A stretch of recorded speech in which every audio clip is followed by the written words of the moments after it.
Hi everyone, कैसे हैं सब। उम्मीद करता हूँ कि सब खैर खैरियत से होंगे। पिछले लेक्चर में हमने एक्शन और लोडर का फंक्शन कंप्लीट किया था। उसकी मैंने डिटेल समझाई थी हम क्यों यूज़ करते हैं। उसके बाद एक्सटेंशन की तरफ जाने से पहले हम ये देख लेते हैं कि हम अपनी डीबी कैसे चेंज करते हैं।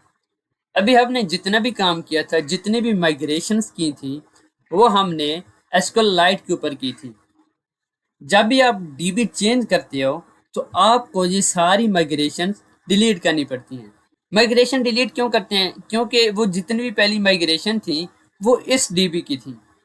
अब जब हम डीबी चेंज करते हैं तो उस हिसाब से हम माइग्रेशन भी करते हैं। अगर आपने डीबी चेंज करनी है, आपने सिंपल क्या करना है, प्रोवाइडर नेम लिखना है यहाँ पे। अभी मैं जो ऐड करूँगा डीबी वो है माई सीक्वल।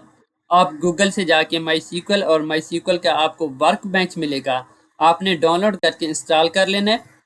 तो यहाँ से मैंने इसको इंस्टॉल करके रखा हुआ है। मेरे पास डिफरेंट कनेक्शंस आ रहे हैं। जो मैं कनेक्शन यूज़ करूँगा वो लोकल कनेक्शन यूज़ करूँगा। यूआरएल हम कैसे बनाते हैं उसका मैंने एक मेथड लिखा है यहाँ पे। सबसे पहले जो आपने लिखना होता है यूज़र, कि आपका जो कनेक्शन है उसका यूज़र कौन सा है। तो यहाँ से आपको यूज़र मिलेगा। यूज़र जब भी आप माई सीक्वल इंस्टॉल करोगे वो आपसे यूज़र पूछेगा। तो अभी जो मेरे पास यूज़र है वो है रूट। तो यहाँ पे मैं यूज़र नेम लिखूँगा, यहाँ पे मैं रूट लिख लेता हूँ। आपने एक पासवर्ड रखना है, वो यहाँ पे मैंने एक सिंपल सा पासवर्ड रखा था, मैं यहाँ पे एंटर कर लेता हूँ। ये हमारे पास लोकल होस्ट होता है। पोर्ट हमारे पास कौन सी है, हम पोर्ट देख लेते हैं। पोर्ट हमारे पास है 3306। मैं यहाँ पे इसको एंटर कर लेता हूँ। लास्ट आपने क्या लिखना होता है, डीबी नेम। जो आपने इस कनेक्शन के अंदर, इसको मैं ओपन कर लेता हूँ। ये मेरे पास कनेक्शन है लोकल का, इसको मैं ओपन करता हूँ।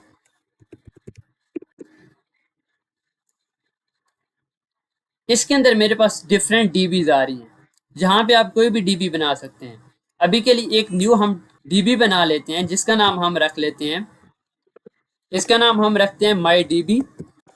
अपने प्रोजेक्ट के लिहाज से आप अपनी डीबी का नेम रख सकते हैं। इसको मैं अप्लाई करता हूँ। जैसे हम अप्लाई करेंगे तो ये एक कमांड रन करेगा, क्रिएट स्कीमा की। इसको मैं अप्लाई करता हूँ और इसको फिनिश करता हूँ। तो माई डीबी के नाम से मेरे पास एक डीबी बन चुकी है।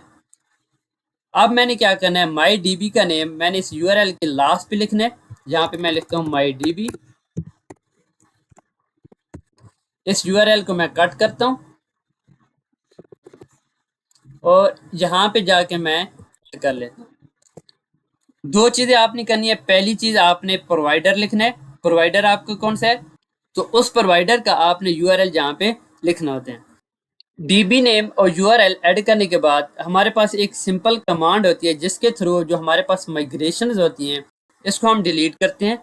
माइग्रेशन अगर आपने कमांड के थ्रू डिलीट करनी है तो सिंपल आपने क्या लिखना है, आरएम रिमूव आरएफ, और इसके बाद आपने यहाँ पे लिखना होता है प्रिज्मा। जो इसका पाथ होता है प्रिज्मा, और उसके अंदर हमारे पास होती है माइग्रेशन। इसको मैं एंटर करता हूँ।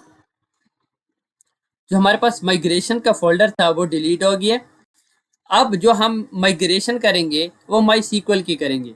सिंपल आपने क्या लिखना है, एनपीएक्स प्रिज्मा माइग्रेट। जो सेम कमांड हम लिखते थे सेम आपने वो लिखनी है।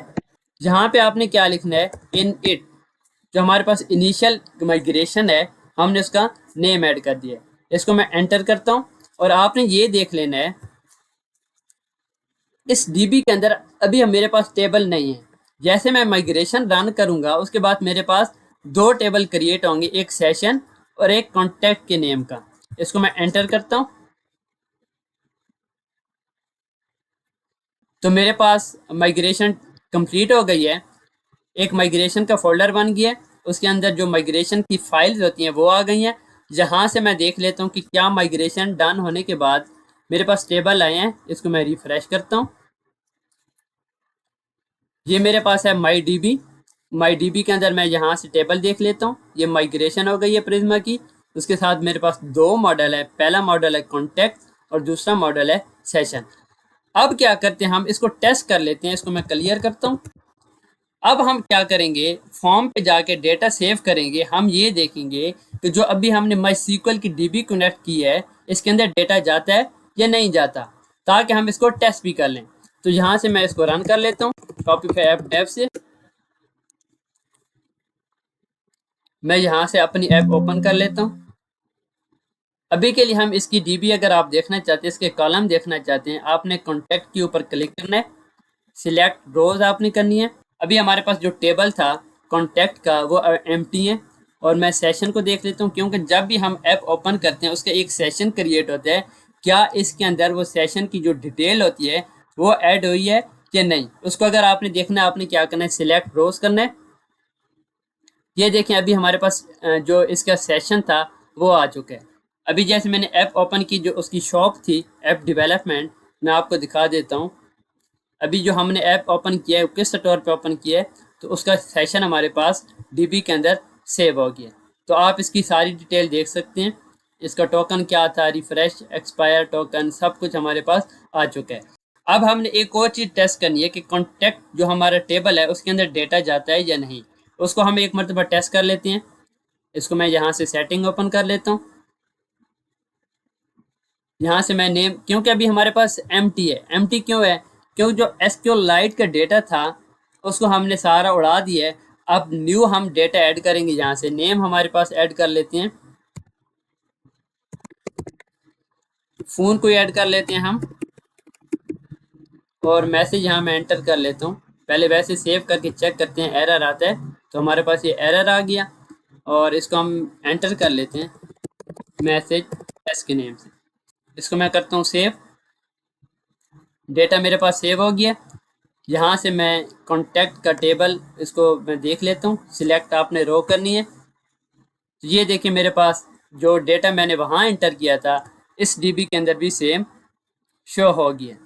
तो अब आपको ये समझ लगी होगी कि हम आसानी से डीबी कैसे चेंज कर सकते हैं। इस तरह से अगर आप पोस्टग्रेस ऐड करना चाहते हैं, सिंपल आपने यूआरएल ऐड करना है, माइग्रेशन करनी है, आपके पास इजी वे में डीबी चेंज हो जाती है। ये आज का हमारे पास सिंपल लेक्चर था। इस लेक्चर में अगर आपको कोई भी इशू है, कोई चीज़ समझ नहीं आ रही, तो आप मुझे मैसेज कर सकते हैं।